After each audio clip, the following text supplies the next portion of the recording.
Pagi, kami dari kelompok 2. Di sini kami akan mempresentasikan tentang bab Fraud and Error and Control dan juga bab Accounting Information System pada mata kuliah Sistem Informasi Akuntansi K13. Berikut merupakan anggota kelompok dari kelompok kami.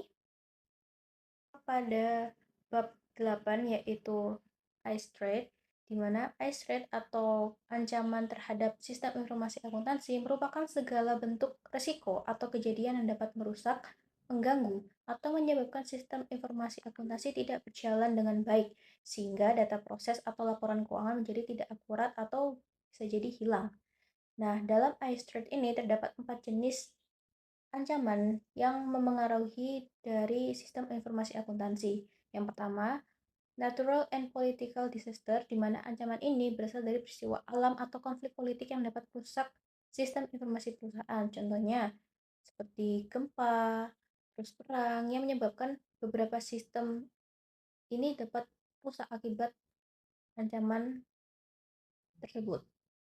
Kedua, ada software error and equipment malfunction, di mana ancaman ini terjadi karena kegagalan teknologi atau sistem komputer. Biasanya ini berhubungan dengan adanya misal ada peretasan data pada suatu sistem. Ketiga, unintentional acts atau kesalahan manusia yang tidak disengaja atau human error. Biasanya ini dilakukan oleh manusia, mungkin pada proses manajemennya terjadi kesalahan yang tidak disengaja. Keempat, ada intentional acts, di mana ancaman ini berasal dari tindakan kriminal atau kecurangan yang disengaja. Ini bisa dilakukan oleh karyawan ataupun manajemen suatu perusahaan, di mana ancaman ini digunakan untuk kepentingan pribadi. Kita mengenal apa itu fraud atau error. Fraud adalah tindakan untuk mendapatkan keuntungan secara tidak adil dengan cara menipu pihak lain. Secara hukum, suatu tindakan disebut fraud jika ada: 1. Pernyataan atau informasi yang salah. 2. Fakta penting yang memengaruhi keputusan orang lain. 3. Niat untuk menipu. 4. Korban percaya dan bertindak berdasarkan kebohongan tersebut. Lalu, ada kerugian yang dialami oleh korban. Kemudian, ada dampak fraud bagi perusahaan. Menurut data dari Association of Certified Fraud Examiners atau ACFE, rata-rata perusahaan kehilangan 5% pendapatan tahunan karena fraud. Median kerugian kasus fraud sekitar $150.000, di mana 23 kasus menyebabkan kerugian di atas $1 juta. Banyak fraud tidak dilaporkan karena perusahaan takut reputasinya rusak.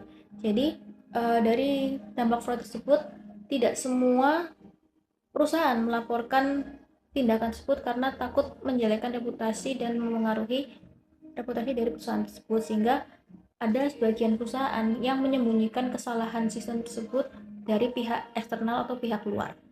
Dan terdapat jenis-jenis fraud, di mana ada 2 jenis fraud. Yang pertama, ada penyalahgunaan aset, di mana penyalahgunaan aset ini biasanya dilakukan oleh karyawan dengan tujuan pribadi, seperti penyalahgunaan kas, misalnya pada billing, scam, ataupun payroll fraud, yaitu penyalahgunaan gaji.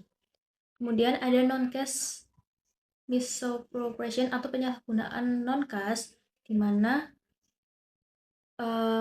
penggunaan fasilitas atau peralatan perusahaan untuk kepentingan pribadi atau pemalsuan dokumen untuk menutupi aset yang hilang. Jadi bisa digunakan karyawan tersebut tuh memanfaatkan fasilitas yang ada. Contoh misal mereka difasilitasi laptop ataupun kendaraan, mereka menyalahgunakan tersebut untuk kepentingan pribadi.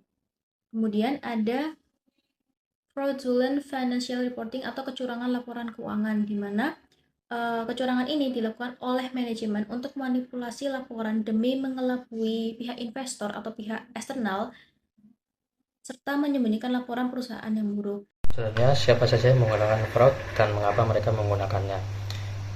Ada beberapa pelaku fraud, yaitu ada karyawan yang tidak puas dan ingin balas dendam kepada perusahaan. Namun ada juga karyawan yang berdedikasi, rajin, dan dipercaya. Sebagian besar tidak memiliki catatan kriminal sebelumnya. Mereka adalah orang baik yang melakukan kesalahan. Lalu ada biasanya fraud digunakan oleh orang yang lebih muda dan memiliki keterampilan komputer yang baik. Dan ada juga orang yang bertujuan untuk mencari keuntungan finansial, bahkan bekerja sama dengan kejahatan terorganisir. Selanjutnya ada fraud triangle atau segitiga fraud. Di sini ada beberapa segitiga seperti pada gambar ini, yaitu terdapat 5 segitiga. Yang pertama ada pressure atau tekanan. Tekanan ada dorongan untuk melakukan fraud seperti masalah keuangan, yaitu utang, gaya hidup, ataupun kerugian besar. Yang kedua ada tekanan emosional, yaitu iri kepada seseorang, merasa tidak dihargai, dan memiliki dendam. Gaya hidup seperti kecanduan judi, narkoba, tuntutan pasangan atau keluarga. Tekanan manajemen untuk memenuhi target laba, misalnya ada opportunity, kesempatan. Kondisi yang memungkinkan fraud terjadi, misalnya lemahnya sistem pengendalian internal, tidak ada pemisahan tugas yang jelas, dan kurangnya pengawasan. Selanjutnya ada rationalization atau rasionalisasi, alasan pembenaran yang dibuat pelaku, seperti saya hanya meminjam dan akan mengembalikan. Selanjutnya ada perusahaan berutang pada saya, atau semua orang juga melakukannya, tidak ada yang akan tahu. Ini tidak terlalu serius. Fraud biasanya terjadi jika ketiga unsur ini ada secara bersamaan. Jadi untuk materi selanjutnya saya akan menjelaskan tentang komputer fraud. Jadi komputer fraud itu adalah kecurangan yang dilakukan dengan bantuan teknologi komputer, misalnya pencurian data atau manipulasi sistem. Saat ini kasus komputer fraud itu terus meningkat karena lebih sulit dideteksi, banyak yang tidak dilaporkan juga, serta sistem dan jaringan yang dimiliki itu masih lemah. Secara umum, komputer fraud itu terbagi menjadi beberapa jenis. Yang pertama itu ada input fraud, yaitu manipulasi data yang dimasukkan ke sistem. Untuk yang kedua adalah processor fraud, yaitu kecurangan dalam proses pengelolaan data. Yang ketiga itu ada output fraud, yaitu penyalahgunaan hasil output. Selain itu ada data fraud yang berkaitan dengan pencurian atau perusakan data, serta computer intrusion fraud yang melibatkan manipulasi program atau software.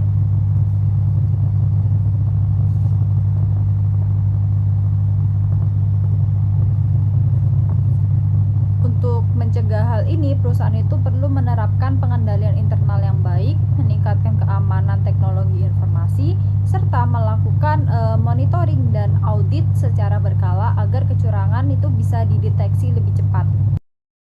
Selanjutnya ada preventing and detecting fraud and abuse. Nah, di sini tuh untuk mencegah penipuan, organisasi harus menciptakan lingkungan yang membuat minim penipuan, meningkatkan kesulitan dalam melakukannya, dan mengurangi jumlah kerugian jika terjadi penipuannya. Langkah-langkahnya di sini yang pertama ada make fraud and error less like to occur. Yang pertama membangun budaya organisasi yang berintegritas dan beretika. Yang kedua menerapkan struktur organisasi, manajemen risiko, dan pengawasan yang kuat dari manajemen dan dewan direksi. Yang ketiga menetapkan tanggung jawab yang jelas serta akuntabilitas karyawan. Yang keempat mengembangkan dan menerapkan kebijakan keamanan serta anti fraud yang terus diperbarui. Yang kelima, melakukan pengawasan, pelatihan, dan dukungan kepada karyawan. Lalu yang terakhir, menegakkan hukum secara tegas terhadap pelaku fraud. Lalu yang kedua ada make fraud and error less like to occur, mengembangkan dan menerapkan sistem pengendalian internal yang kuat, menerapkan pemisahan tugas dalam fungsi akuntansi dan sistem, membangun akses fisik dan sistem hanya kepada pihak yang berwenang, memastikan setiap transaksi mendapat otoritas yang tepat, menggunakan dokumen dan catatan yang baik untuk memproses transaksi, melindungi aset, data, dan catatan perusahaan. Lalu yang ketiga ada improve detection methods. Yang pertama mengembangkan program penilaian risiko fraud untuk menilai kemungkinan dan ada dampaknya. Lalu membuat aturan trail agar transaksi dapat dilacak dengan jelas. Lalu melakukan audit internal, eksternal, dan audit keamanan sistem secara berkala. Lalu menggunakan software pendeteksi fraud dan sistem pemantauan aktivitas. Dan lalu yang terakhir ada reduce less from fraud and error. Yang pertama menyediakan asuransi yang memadai, lalu menyusun rencana darurat, pemulihan berencana, dan kelangsungan bisnis, dan menyampaikan backup data dan program di lokasi aman atau offsite, menggunakan software untuk memantau sistem dan memulihkan ancaman. Lalu di sini ada materi using data analytic to prevent and detect fraud. Data analitik membantu mendeteksi fraud dengan mencuri pola, tren, dan anomali atau red flags dalam seluruh data transaksi. Hasil analisis tetap perlu diperiksa manusia untuk memastikan apakah itu kesalahan atau fraud. Lalu data analitik dapat digunakan untuk mendeteksi dan mencegah fraud lebih awal, memfokuskan investigasi pada transaksi berisiko tinggi, serta menilai efektivitas kontrol internal. Lalu tantangannya meliputi kualitas data, banyaknya false positif, kompleksitas sistem, keamanan data, dan biaya. Beberapa teknik yang digunakan, outlet detection, anomaly detection, regression analysis, dan semantic modeling. Selanjutnya, ada pada kontrol konsep. Kontrol konsep atau pengendalian merupakan kebijakan dan prosedur yang dirancang untuk memberikan keyakinan yang wajar bahwa tujuan organisasi bisa tercapai. Tujuan pengendalian adalah untuk melindungi aset, menjamin akurasi informasi, serta meningkatkan efisiensi. Kemudian, dalam kontrol konsep terdapat 4 level kontrol menurut Robert Simon. Yang pertama ada belief system, di mana sistem ini memberikan arah dan tujuan perusahaan. Kedua, boundary system, di mana terdapat aturan atas batas resiko yang diterima. Ketiga, diagnostic control system untuk mengukur dan membandingkan target serta realisasi kinerja keuangan perusahaan. Dan terakhir, ada interactive control system, di mana diskusi bersama untuk menganalisis resiko baru maupun adaptasi dengan sistem yang baru. Selanjutnya ada control framework. Di sini control framework membahas 3 kerangka kerja utama yang digunakan untuk mengembangkan sistem pengendalian internal. Yang pertama ada COBIT atau Control Objective for Information and Related Technology. Dikembangkan oleh Information System Audit and Control Association, merupakan kerangka kerja yang mengintegrasikan berbagai standar pengendalian TI ke dalam satu sistem terpadu. Kerangka ini memungkinkan manajemen membandingkan praktik keamanan dan pengendalian TI, pengguna memastikan bahwa pengendalian TI aman, auditor memberikan opini dan saran terkait keamanan dan pengendalian TI. Saatnya versi terbaru dari COBIT pada 2019 berfokus pada tata kelola dan manajemen TI berdasarkan 5 prinsip utama. Yang pertama ada untuk memenuhi kebutuhan pemangku kepentingan. Yang kedua ada mencakup seluruh organisasi. Yang ketiga menggunakan satu kerangka kerja terintegrasi. Yang keempat ada menggunakan pendekatan holistik, dan yang terakhir ada memisahkan fungsi tata kelola. Proses COBIT yaitu yang pertama ada governance, yang dalam prosesnya ada ITM atau evaluate, direct, and monitor. Manajemen yang terdiri dari 4 domain. Yang pertama ada align, plan, and organization atau APO, build, acquire, and implement PAI, deliver, service, and support atau DSS, dan yang terakhir monitor, evaluate, and assess atau MAA. Yang kedua ada COSO, Internal Control Framework, yaitu dikembangkan oleh Committee of Sponsoring Organization of the Tradeway Commission. Framework utama yang diterbitkan oleh Internal Control yang menjadi standar umum dalam evaluasi pengendalian internal dan digunakan dalam kepatuhan terhadap SOX. Jadi framework ini memiliki 5 komponen utama dengan 17 prinsip, yaitu yang pertama control environment, yang kedua risk assessment, ketiga control activity, keempat information and communication, dan yang terakhir monitoring. Dan yang ketiga ada COSO Enterprise Risk Management, yaitu selain IC framework, COSO juga mengembangkan Enterprise Risk Management versi terbaru pada 2017, yaitu ERM berfokus pada mengelola risiko secara menyeluruh di seluruh organisasi. Yang kedua mengintegrasikan manajemen risiko dan dengan strategi dan kinerja perusahaan. ERM ini terdiri dari 5 komponen. Yang pertama governance and culture, kedua strategi and objective setting, ketiga performance, keempat review and revision, yang terakhir information, communication, and reporting. Di slide ini kita akan membahas tentang control environment atau lingkungan pengendalian. Jadi control environment itu adalah fondasi dari sistem pengendalian internal. Control environment itu mencerminkan budaya perusahaan, bagaimana pimpinan itu bersikap terhadap resiko, etika, dan tanggung jawab. Ada beberapa elemen utama. Yang pertama ada filosofi manajemen dan risk appetite, yaitu seberapa besar resiko yang berani diambil oleh perusahaan. Untuk yang kedua adalah komitmen terhadap integritas dan nilai etika. Budaya jujur harus dimulai dari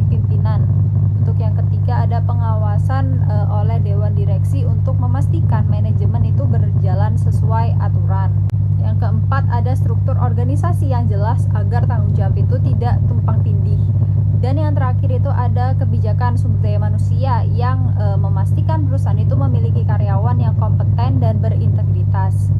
Sekian presentasi dari kami. Mohon maaf jika ada salah kata maupun pengucapan. Wassalamualaikum warahmatullahi wabarakatuh.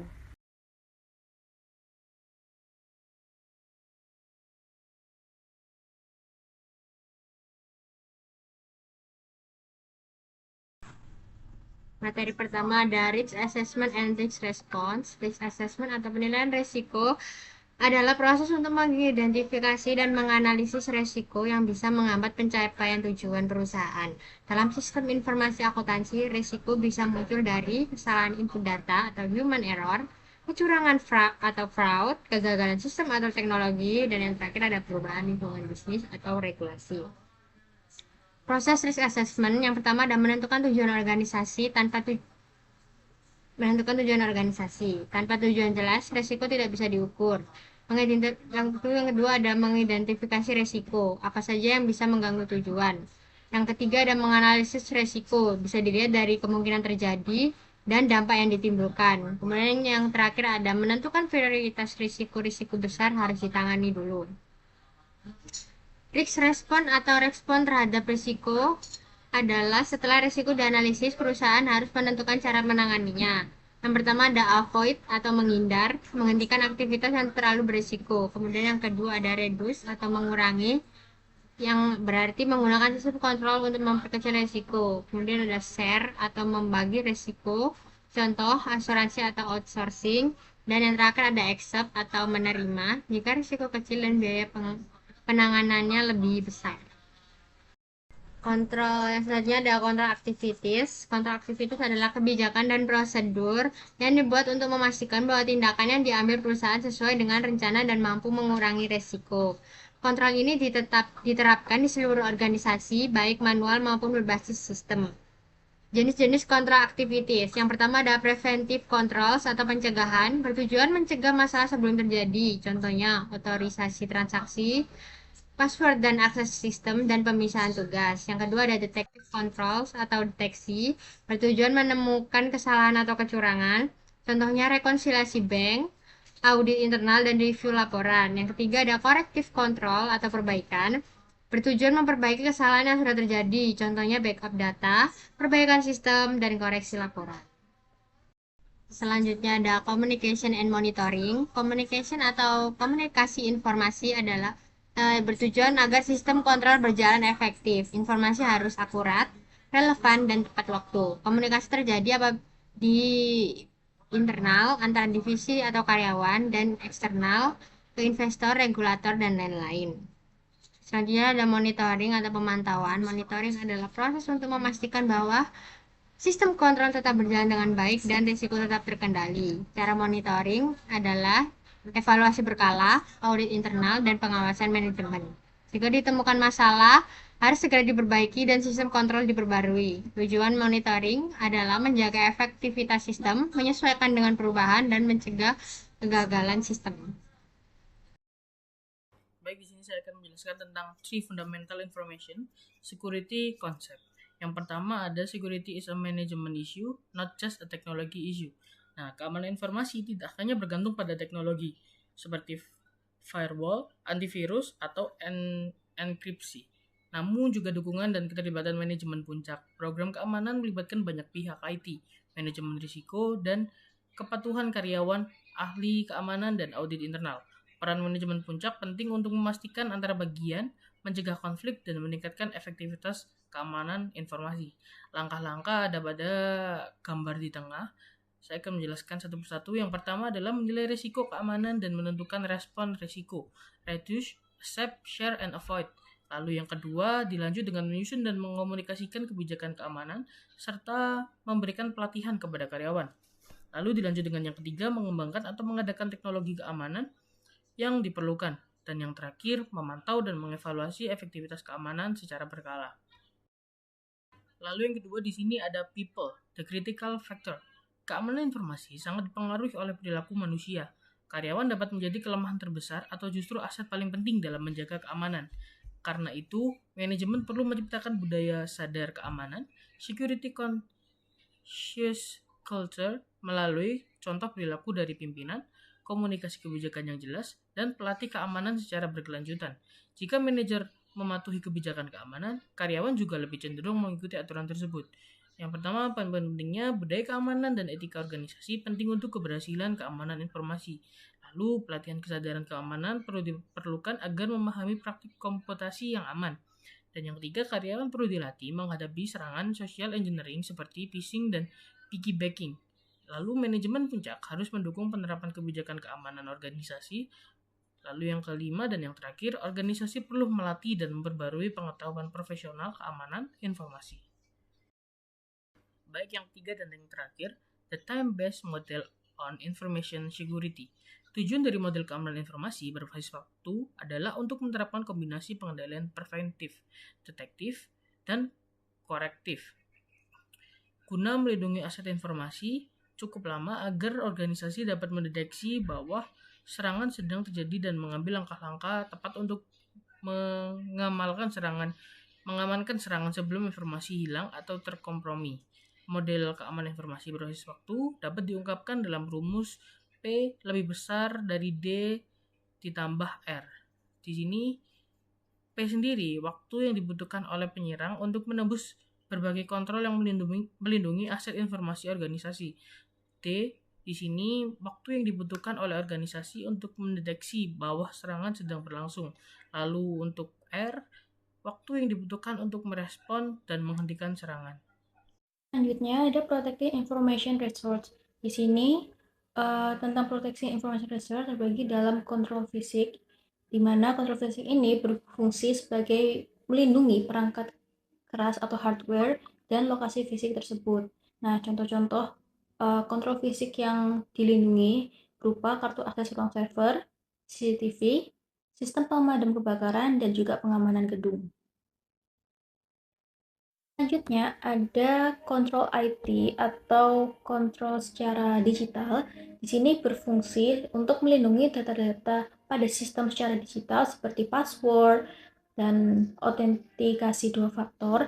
Terus yang kedua ada firewall, ketiga ada enkripsi data, dan juga akses kontrol di mana untuk membatasi akses tertentu dalam suatu sistem.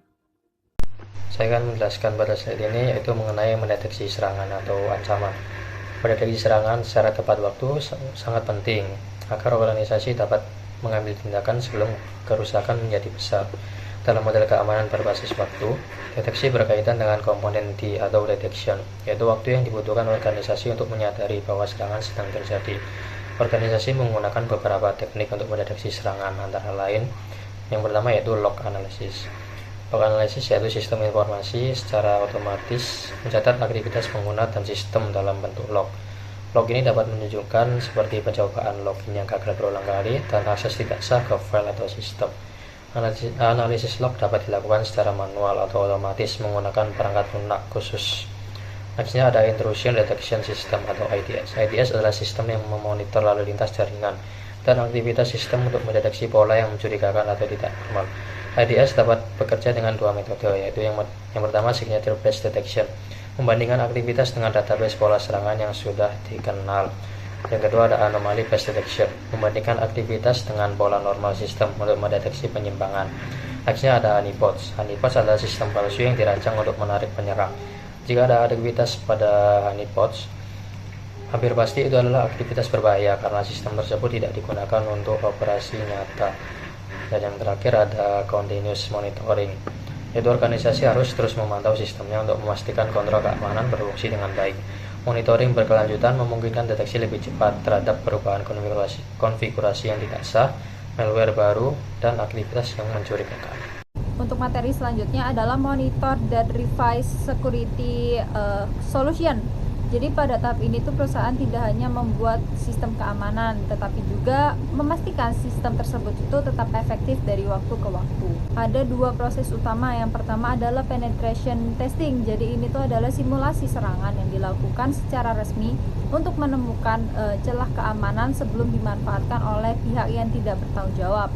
Jadi kita tuh harus mencari kelemahan terlebih dahulu sebelum hacker nemuin gitu. Untuk yang kedua adalah change control and change management. Jadi setiap Perubahan pada sistem itu harus dicatat, disetujui, dan diuji terlebih dahulu. Jika perubahan dilakukan sembarangan, justru bisa menimbulkan gangguan atau celah keamanan yang baru. Jadi intinya itu keamanan bukan pekerjaan sekali jadi, tetapi proses yang terus dipantau dan diperbaiki agar tetap mampu menghadapi ancaman yang terus berkembang. Baik, saya akan menjelaskan security implication of virtualization, cloud computing, and the Internet of Things. Virtualisasi, cloud computing, dan Internet of Things atau IoT mengubah risiko keamanan informasi. Pada virtualisasi dan cloud, suatu perangkat atau sistem yang dikompromikan dapat mempengaruhi banyak sistem lain, dan publik cloud rentan terhadap kesalahan konfigurasi, malware, serta masalah keberhasilan integritas dan ketersediaan karena kontrol berada pada pihak ketiga yang dapat diawasi melalui laporan Type 2 SOC. Dan kedua, meski beresiko, IoT menambah kompleksitas karena banyak perangkat terhubung, namun dapat meningkatkan kontrol fisik melalui sensor di area kerja dan wearable untuk melacak lokasi karyawan. Efeknya terdapat keamanan bergantung pada beberapa baik organisasi atau penyedia cloud mengimplementasikannya, kontrol preventif, detektif, dan korektif. Mungkin sekian dari penjelasan kami. Wassalamualaikum warahmatullahi wabarakatuh, dan saya ucapkan terima kasih.